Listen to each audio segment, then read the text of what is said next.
ताकि ये कुछ मीठा हो जाए और साथ ही साथ आप सभी को भी मैडम की तरफ से कुछ मीठा हो जाए।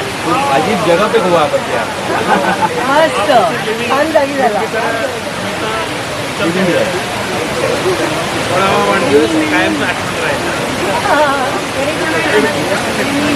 याच्यावर जो अभी आप फोटोग्राफी पानी में जाते वक्त आपको ध्यान रखना है।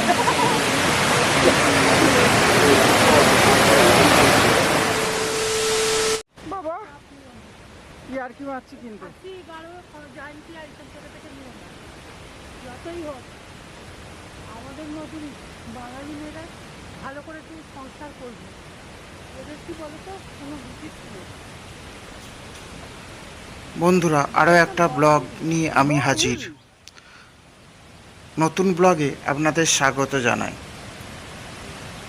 আমি এখন চলে এসেছি মেঘালয়ে রিওয়াই সিঙ্গেল রুট ব্রিজ দেখতে। মেঘালয়ের চেরাপুঞ্জি ও আশেপাশের অঞ্চলে খাসি জনগোষ্ঠী বহু প্রজন্ম ধরে গাছের জীবন্ত শিকড়কে নির্দিষ্টভাবে পরিচালিত করে এই ধরনের সেতু তৈরি করে আসছেন। সাধারণত রাবার ফিক বা ফিকাস ইলাস্টিকা গাছের শিকড় ব্যবহার করা হয়, সেই দিয়ে এই সেতুগুলোকে তৈরি করা হয়েছে। একটি জীবন্ত রুট ব্রিজ তৈরি হতে অনেক বছর, কয়েক দশকও লাগতে পারে। শিকড়কে বাঁশ, কাঠ বা অন্যান্য প্রাকৃতিক কাঠামোর সাহায্যে নির্দিষ্ট দিকে বাড়তে দেওয়া হয়। ধীরে ধীরে সেই শিকড়গুলো একে অপরের সাথে জড়িয়ে শক্তিশালী প্রাকৃতিক সেতু তৈরি করে। এই রকমই একটা সেতু দেখতে আমরা চলেছি রিওয়াই ভিলেজের দিকে। আমরা যাত্রা শুরু করেছি শিলং শহর থেকে। মাঝখানেতে আমরা ছোট ছোট সিনারি, হিমালয়ের কোলে জলপ্রপাত, ব্রিজ, এগুলোও আমরা দেখে নিলাম।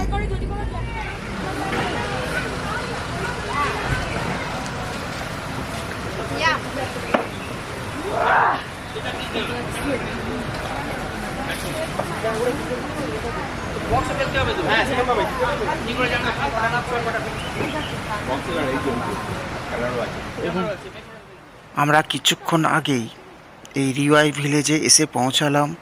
এখান থেকে সিঙ্গেল রুট ব্রিজ যেখানে রয়েছে সেই জায়গাটার যাত্রাপথ শুরুও করে দিলাম। পার্কিং স্ট্যান্ডে গাড়িটা রেখে আমরা সেতুর কাছে যেতে শুরু করেছি। সেতুর কাছে পৌঁছানোর যাত্রাটাও কিন্তু কম রোমাঞ্চকর নয়। মেঘালয়ের সবুজ পাহাড়, ঘন জঙ্গল, পাথুরে পথ আর অসংখ্য সিঁড়ি বেয়ে এগোতে হয়। কখনো ঝর্ণার জল, কখনো পাহাড়, নদী, প্রকৃতির একেবারে কাছ থেকে দেখা যায়। শহরের ব্যস্ত জীবন থেকে আমরা যেন একটা অন্য পৃথিবীতে চলে এসেছি।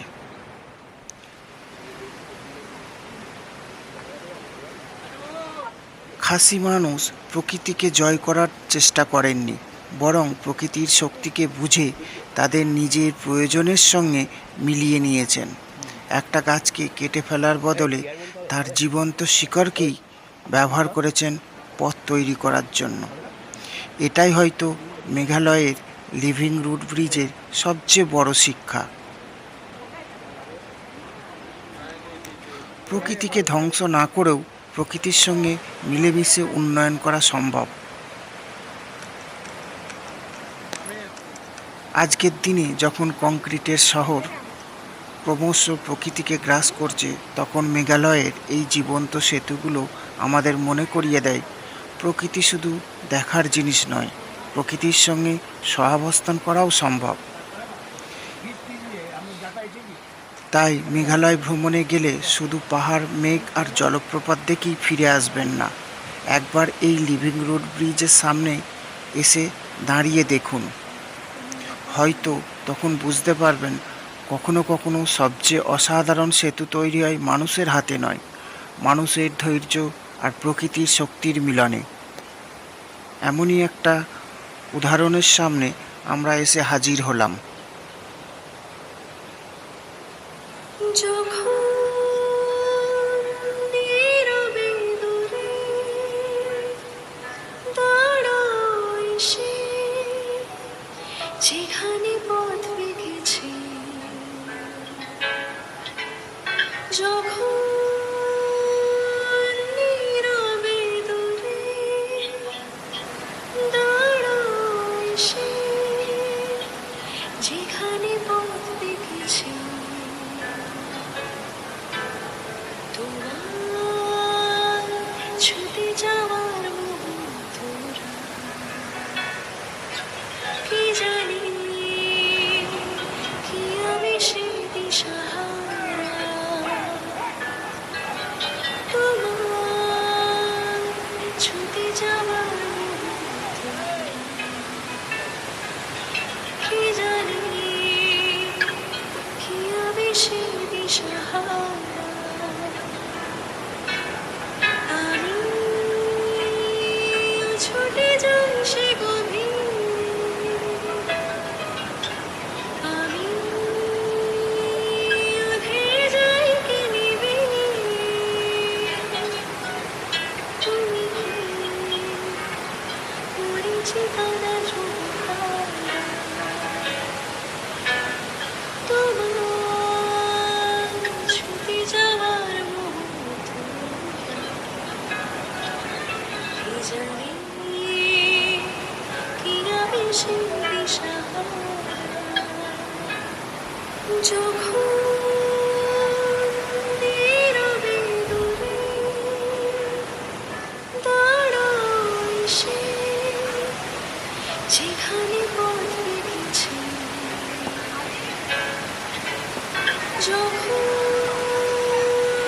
নীরবে দূরে দাঁড়াই সে, যেখানে পথ বেঁকেছি, তোমার ছুটে যাওয়ার মুহূর্তরা, কি জানি কি আমি সে দিশাহারা, তোমার ছুটে যাওয়ার মুহূর্তরা, কি জানি কি আমি সে দিশাহারা, আমি ছুটে যাই সে গভীর, আমি ধেয়ে যাই কি নিবিড়, তুমি পরিচিত না ঝোঁকা, তোমার ছুটে যাওয়ার মুহূর্তরা, কি জানি কি আমি সে দিশাহারা, যখন নীরবে দূরে দাঁড়াই সে, যেখানে পথ বেঁকেছি, যখন নীরবে দূরে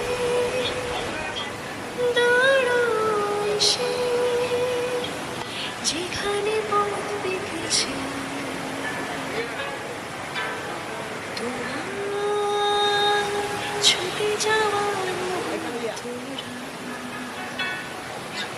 কি জানি কি আমি সে দিশাহারা, তোমার ছুটে যাওয়ার মুহূর্তরা, কি জানি কি আমি সে দিশাহারা, আমি ছুটে যাই সে গভীর,